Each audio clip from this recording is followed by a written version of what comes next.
this moment just before. Oh, hello everybody, we're live. I'm so happy to be here on the Better Reading Facebook page with my friend TJ Newman. We're here to talk about her amazing book, Falling, but we'll kind of have a little bit of chit chat first just to give you guys a chance to jump on. And I'm going to make sure I've got my comments up. So say hello as you join us. We're very, very excited to be talking to you today. And TJ is joining us all the way from the States. From where exactly, TJ? Phoenix, Arizona. And where I am, it's 7:00 p.m. So the sun is setting. I just had the thought, I'm like, oh, I hope my light, because I've got all windows right here. I'm like, I hope the light doesn't go down so much that if you see me just like fading into darkness. Into gloom. We can end the conversation when you can no longer see me because it's completely yes, when you're gone totally. Well, I am in Perth where it is 10 a.m. So sadly, it's not wine o'clock and I've had to resort to tea, which is not quite the same, but it'll have to do. Anyway, I'm very happy that we got a chance to talk to each other about your brilliant book. I wish we could be here in person. Have you ever been to Australia? I have not. It is high up on my list of countries I want to go to. So once sort of everything with the pandemic settles down, it will remain at the top of the list. And especially now with Australia being the first pub date worldwide for Falling, it's really kind of, holding a special spot in my heart. So I'm so excited that we jumped even higher. We got it first. We got it first, TJ. That never happens. We're always last. So we got it first. That's pretty exciting. I just want to say hi to Jem and Amanda who have joined us. Hi, guys. Thank you for coming. Hello. So, okay, where do we begin? There is so much excitement about this book. I mean, this is a book that was taken in a 7-figure preempt, first of all, by the publisher. It went to auction for movie rights, won by Universal. Every author I can think of, from Don Winslow to Janet Ivanovich to James Patterson, have read it and loved it. So, TJ, can you introduce Falling to us, please? It would be my pleasure. Thank you for that introduction. And hello to everybody who is joining from all over New Zealand and the Sunshine Coast, and Jenny from Melbourne. Hi, everybody. Hi. This is really fun. Okay, yeah, the book, Falling. Falling tells the story of one flight 416, which is a flight from Los Angeles, California to New York, New York. And what the passengers on board this flight don't know is that just before they took off, the family of their pilot, Captain Bill Hoffman, has been kidnapped. And he has been told that if he doesn't crash the plane, they will be killed. So the entire story then follows the valiant efforts of the passengers and the crew on board the aircraft and the FBI on the family on the ground in their attempts to do the impossible. It's such a grippy book. I mean, it's one of those rare books that works on lots of levels because it's a really exciting read. You're turning the pages to see what happens next, because there's so much action going on. But the characters feel real and the story does stay with you. There's some really poignant moments in it. So it's a book that deserves the excitement. But given all of the excitement, you're being described as an overnight success. That sort of thing that always happens. But I have a theory about that, right, TJ, which is that when you scrape the surface of the overnight success, you find a lot of hard work and a fair amount of perfectionism, which I think applies to you, my friend. So I want to start at the beginning with you and go through your publications journey, if that's okay. So going back to college, did you study creative writing or literature or English? I did not. I studied musical theater. And so, yeah, I've been a lifelong reader and a lifelong writer also, but never anything that I studied in college, besides a course or here and there. But I'd always had the dream to be a writer as a person who, like I said, did it sort of for my own pleasure, just on my own. And like I said, I just read incessantly, constantly. But I studied theater. I moved to New York to pursue that professionally and met with a whole lot of failure. I mean, a whole lot of failure. So I left after a few years of attempting that, moved back to Arizona, back in with my parents, and did the whole, mid-20s, what do I do with my life now type thing. And that's when I got a job working at an independent bookstore here in Arizona. And that's when my love of reading and writing went to a whole nother level. Like I said, it'd been a lifelong dream to write, But once I was there in the bookstore, I realized that I'm a creative person and that's never going to go away. And I had to figure out some way to be creative without being quite so public about it, since I had just come off of a tremendous amount of very public failure. That's when I started writing more and more and more. And then, sorry, this is a really long answer to a fairly we like long answers. Long answers are good. But that's the thing, like overnight sensation, it's like nothing could be further from the truth, because this story of my life just went, like this and all around. Nothing about it that happened quick or easily. So I worked at the bookstore until the opportunity to be a flight attendant came up, and my mom was a flight attendant, my sister was a flight attendant, and I just knew that it was an opportunity that I couldn't pass up, because I knew the schedule, I knew the flight benefits, and I knew that I would still be able to work creatively as a writer while I did it. And it was at this job that I had the idea for this story. And I mean, you're a writer, sometimes, you just have an idea and you're like, that's it. That is something. Yeah. And then you can't turn away from it. And so that's when I started leaning into writing Falling. So I want to just talk about that moment, that change from being creative in a very public sense to being creative very privately, because you talked before about writing and how you started out. You didn't really talk about it a whole lot. I certainly didn't when I started writing. I kept it very much to myself. So in what way did that feel different? Was it more or less satisfying moving from that public creativity to a private version of it? It was safer. I'll say that. It felt a lot safer. And like I said, I got burned, and that's really, it's embarrassing, and you feel inadequate. And, having been told no, no, no, no, no, day in, day out, at every audition I went to in New York, you get kind of sick of having people tell you that. So you just I turned it inward and said, okay, I'll be creative, but I'm only going to be creative for myself. And that really helped once I finished writing this and then went out trying to shop it to agents to get representation so I could hopefully get it published, which found myself back in the circumstance of hearing no, no, no, no, no. And it was rejected by 41 different agents before I finally got one person to say, yeah. Yes, please. Yeah, yes. All it takes is that one person to actually believe in you, and then it changes everything, particularly if it's the right person, which it definitely was in this case, I think. So let me go back to that moment where the idea came to you. What were you doing on the plane when the idea for the book came to you? Yeah, I was on a plane. I was at work, and I was standing at the front of the aircraft, and I'm looking out at the passengers who were asleep because it was a red eye. And we were going Los Angeles to New York, just like the flight in the book. And I'm looking at everybody sleeping, and I have this thought that their lives, my lives, the crew's, all of our lives are in the hands of the pilots. So with that much power and responsibility, how vulnerable does that make a commercial pilot? And it just stuck with me. I couldn't get rid of that thought. And so a couple of days later, it had solidified into a more concrete scenario. And I said to the pilot that I was working with that trip, hey, what would you do if your family was taken and you were told that, I don't know, if you didn't crash the plane, they would die? What would you do? I just love that moment. I could just imagine his face going, is this what's happening? Is that what's happening right now? Yeah, his face wasn't said at all. His face just immediately was just covered with terror. And I knew in that moment, that's that moment I'm talking about. Whereas a writer, that's it. Yeah. I've got it. I feel it right inside. I know I've got something here. It's a live one. It's such a good feeling when that happens. I love it so much. It is. And it doesn't happen often. So when it does, it's like, grab it with both. Yay. Hold it and run with it.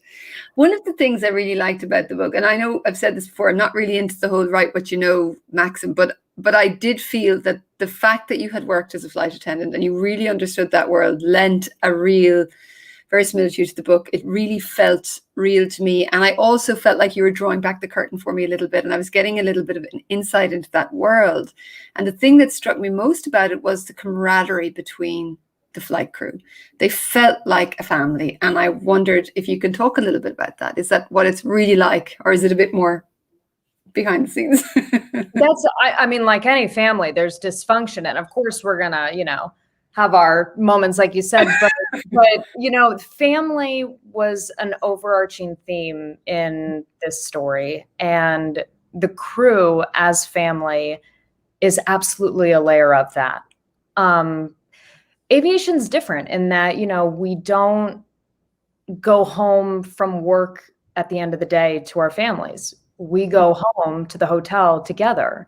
We spend holidays and weekends and late nights and early mornings, and we face sometimes harrowing circumstances and mechanical failures, and, we passenger aggression. So it's like we have to have each other's backs. And with that is a level of trust that's almost inherent, in the same way that, you have with your family, where you just know it's like, we're in this together. We are in this together. We're family. Yeah, I think that's why, and I'm going to address this really to Sandra Scully, who said, I love reading and your book sounds intriguing, TJ. I'm a scaredy cat. Should I not read your book at night? I love that question, because I'm a bit like that, Sandra. Some books I'm reading the back going, I'm going to maybe get a bit too freaked out by this. The weird thing about your book is I thought it would make me I'm not a nervous flyer, but I thought this might make me a nervous flyer, but it had the opposite effect. And I know I've said this to you before, but I felt more confident, despite the fact that, the topic we're talking about is pretty scary. But something about the competence of the crew and the fact of all this training and knowledge they had that I wasn't aware of just made me feel more confident, weirdly. Can you talk a little bit about the kind of training that you guys go through?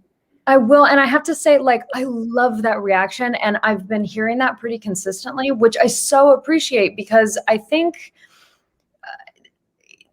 people think that you're either up or you're down when you're in a plane, and there's just no in between. And I think this book is showing people that it's no, there's a lot more control. And I think as a passenger, you can take a little bit more ownership of the fact that you're in this together. Like I was just saying about the crew, once that door shuts, no one's coming in, no one's leaving. It's you guys for the next however many hours your flight is. And there's a certain amount of ownership that goes with that as a passenger. And I love that response that's coming from that.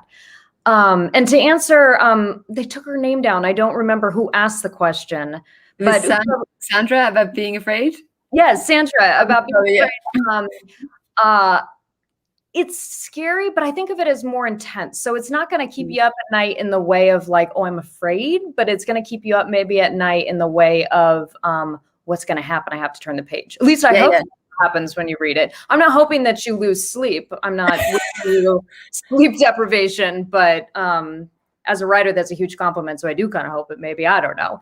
But yeah, the training also, Dervla, like you asked, flight attendants, boy, we go through an intense training of written tests and oral tests and drills, medical first responder training. It's at my airline. Sorry, at my airline, it was 5 weeks long, and other airlines, it's even longer than that. And it's just every single day, day in, day out. Even our written tests, if you get less than, I think, 90% on your written test, you have to retake it. And if you don't get 100% on the retake, you're out, you're sent home. So the standards at which we're held to are extremely high, and only in one day do we go over service. It's just not what we focus on. When you see flight attendants on the plane bringing you food and drink, we're not doing our job. We're just doing service, but that's not our job. That's not what we're there for. Yeah. I love that emphasis. It's pretty cool. Jade White, who's a bookseller I know from Rouse Hill, has checked in and just said he loves the reads, and the staff recommends card has been waiting for the book to hit the shelves, which is lovely to hear. Oh, that means so much. And I have to say, as a former bookseller myself, to be a staff rec is just, it doesn't get any more exciting than that. So thank you. It's the best feeling in the world when that happens. So I want to talk a little bit about the characters who meant a lot to me, particularly the female characters, because, they're larger than life for what I think is good reason, but they feel real to me, and they felt like women to me. Sometimes women don't feel very real when you're reading books, but these women really came off the page. And, you know, I've read a lot of craft books about writing. Probably you have too, TJ, along the way. And, you know, some of the advice is you need to make characters larger than life. Would you agree with that? And why do you think that's, if you do, why do you think that's necessary for a novel? I would agree with that. Because I think if you make the character in a written book, you know, larger than life, we're dealing with, you know, a two-dimensional medium. They need to be bigger than that to leap off the page. You know what I mean? In the same way, you know, if you're doing like a theater play, you got to play to the back of the house, as they say. Yeah. So I do think that they do need to be a little bit larger than life. Also, because you got to keep a reader turning pages, you know. Yeah. We don't read books about, you know, the day you did your laundry. We read books about stories about like amazing, fascinating, you know, escapist moments, larger than life moments. And with this book, I felt like I kind of lucked out in that flight attendants, for the roles of the characters, you know, of the flight attendants, the job seems to attract personalities that are larger than life. So it kind of felt very natural to write them in that way. Joe's response to what happens is really fantastic. I love her, and I love the way she takes control. I don't want to give any spoilers away, but Cassie Roberts has asked, she says, falling was amazing. Interesting question to ask the flight attendant. I want to know how you would react, by which she means you, TJ, if it happened to you. Would it be much like the book, do you think? Well, I'd love to think that I would respond as valiantly as this crew does. And actually, in a weird way, I've never thought about this because it did come entirely from my brain. Maybe that means I would react that way. I guess since I invented the whole plot, I've actually never thought about it like that. So yeah, maybe so. Since that, I basically just asked the question to myself, what would you do? And falling was my answer. Was the answer. I love that. I could totally see you doing this, which reminds me, I must ask you a question at the end. I've got one in my mind specifically. And guys, if there are any questions that occur to you, please do pop them up, because we'll definitely make a little bit of time at the end for any extra questions that you have. I thought you wrote the kids particularly well, TJ, because I'm not ashamed to admit I had a small cry at the end. That's not to say that something terribly tragic happens, guys, but there were some moments that really caught me as a mother. And as a parent, and the children felt real. They didn't feel like caricatures. They just felt real, particularly the little boy. And I'm wondering if that comes from your own life, that you had similar moments of connection. I think so. I have two young nephews, and they were born over the course of the life of me writing this book. And I do think that as I continued to write drafts, I did notice that the characters of the Hoffman children sort of, they became clearer in my mind, I think, as I had my own experiences watching my nephews be babies and then be toddlers and then be little kids. I do think that added a whole new layer to those kids. Yeah. Oh, they're gorgeous. They're beautiful. Okay, so I want to get back to how the book actually came to be published and walk through a little bit about that. So you were working full-time as a flight attendant. You were writing in the little spaces that were left in your life, and you were on draft 5,624. So 25, apologies. Important to get that right. So when did you know it was ready to send to agents? I think when I finally just sat down and looked at it and said, okay, you know what, Tori, like, you got to stop. I could make that draft, 800 billion, and I would still go, is that the right word? Am I sure? It's like you said at the top, that sort of like unrelenting perfectionism. At a certain point, you basically just have to go, I've done what I could. And I could keep doing it, but I don't know that it would actually help. So, okay, I'm going to leap. Okay. And when it landed in the lap of the right agent, so we had 41 who very foolishly said no. So when it landed in the lap of the right agent, did he call you? Did you get an email? And where were you when that happened? He did call me, and I ignored the call. And several days passed, and he called again, and I ignored that call. And that time when I looked at the number, I was like, wait, wasn't that the number that called the other day? Which is strange for like a robocall telemarketer, which is what I assumed that number was. Because like I said, remember 41 rejections? I wasn't getting a lot of phone calls. They weren't exactly banging down the door. So then I listened to the voicemail and it was, hi, we're trying to get in touch with you about your manuscript, and then it was, I tried to call back. We played phone tag, couldn't get a hold of him. Now I'm freaking out, because at this point it's like, no, I missed it. I screened the call and that was possibly my one yes, and I missed it. And so I was going on a hiking trip, a backpacking trip with a friend. So I'm going to be in the middle of the woods for a week without cell phone service. And we've never connected. So I finally leave a voicemail again and say, hey, I'm going into the woods. I'll be out of contact. If I don't hear from you by tonight, I'll circle back in a week when I come back to civilization. That was that. Go about the day. That night, my friend and I are driving to our hotel and my phone starts ringing and it's the number.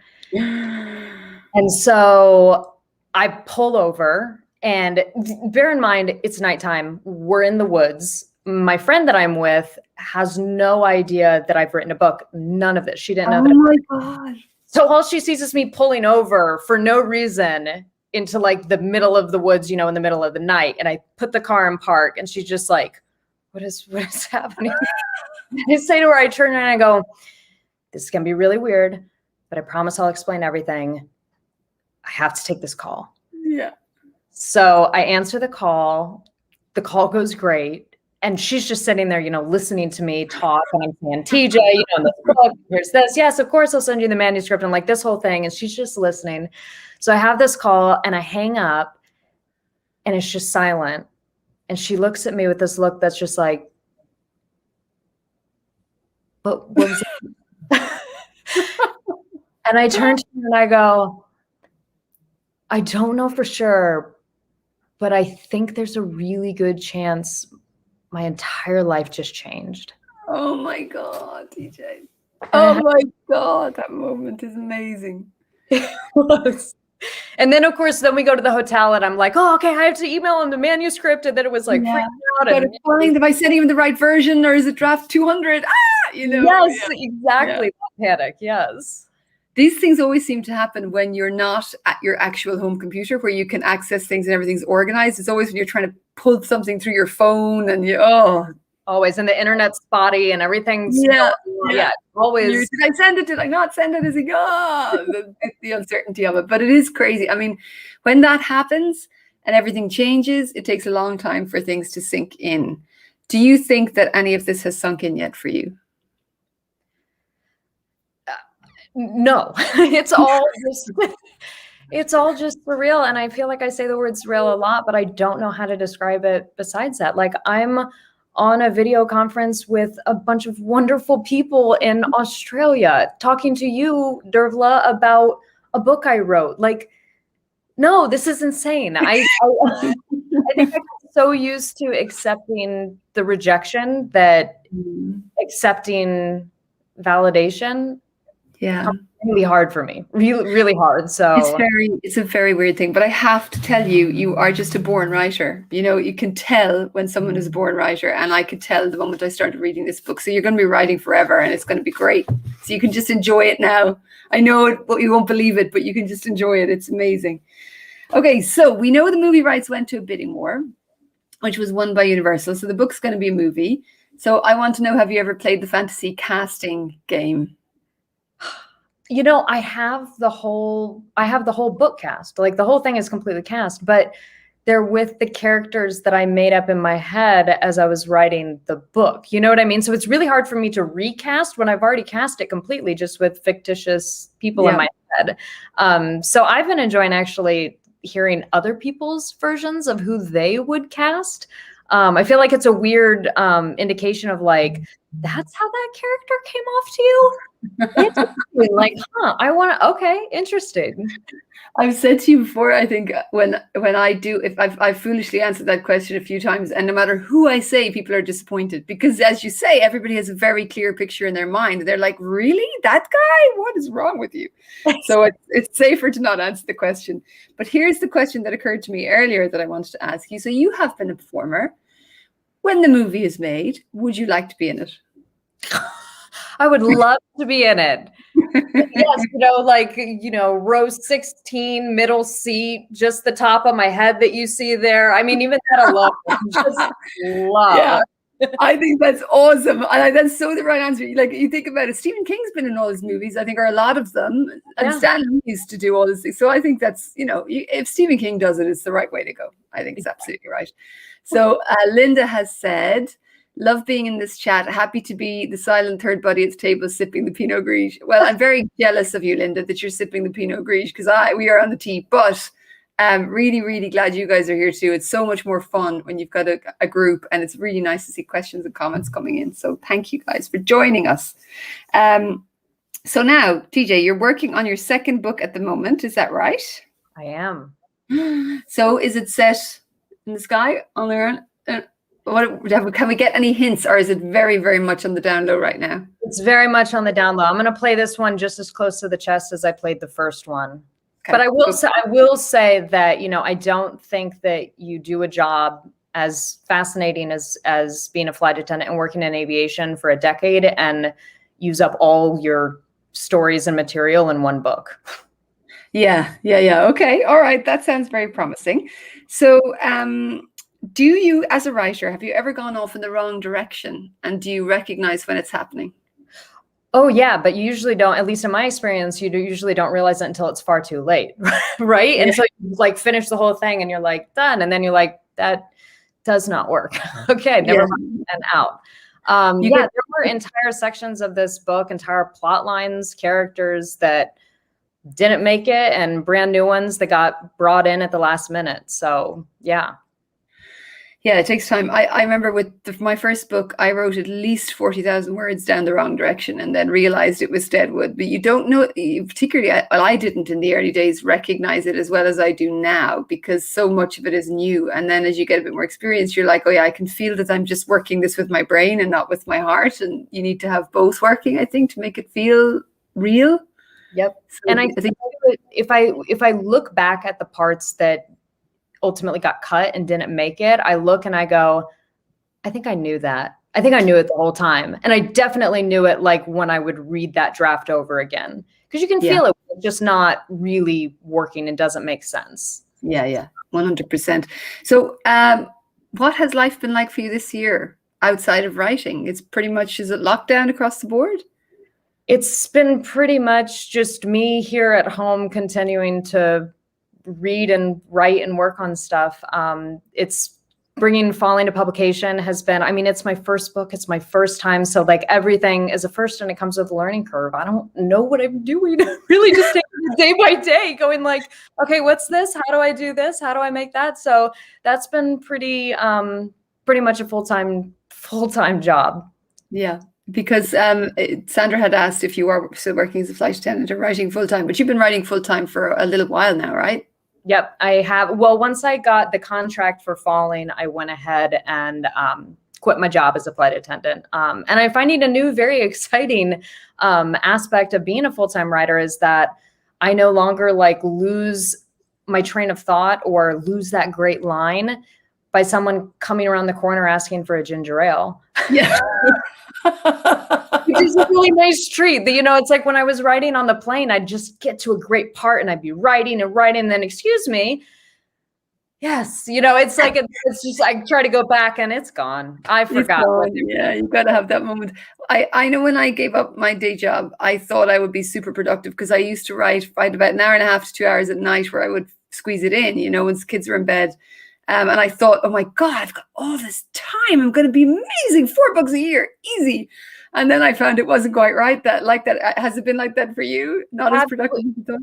Absolutely. I think time management is it's just trying to figure out new time management with the new set of circumstances. Before, like you said, it's like, I only had, 20 minutes after initial service before, we had to go do this or go do that, or but we needed to give the pilots a break or something like that. I knew I only had that little chunk, so then I could write and get it in.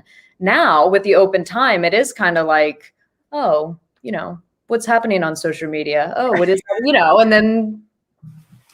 Yeah, and as a writer, you can always make an excuse, well, I should be on social media. That's part of my job. So it's okay if I spend 45 minutes reading about, I don't know, random things on Twitter. Like, that's work. No, exactly. Not. It's never for 5 minutes. You always say, I'm going to just check in and make sure and just see. And 45 minutes later, you're going, why am I? No. Yeah. Why am I here? My time is gone. Oh, TJ, it's been so lovely to talk to you. I think we're out of time, sadly, so I'm going to have to call it. But it's been a pleasure to talk to you about your brilliant book. I wish you so much success. And I'm going to hold you to your promise to visit us in Australia when COVID calms down, and we will do this in real life. Yes, absolutely. And it is, as you can tell, my picture is getting darker and darker because it's going down. So I guess it is time to call it. But it's been so much fun. Thank you. Thank you. And thank you for everybody that showed up on Facebook. This is just wonderful. Really lovely. Thank you, everybody from Better Reading. And thank you for Better Reading for hosting us. As always, we really appreciate it, for all your support for writers. It's amazing.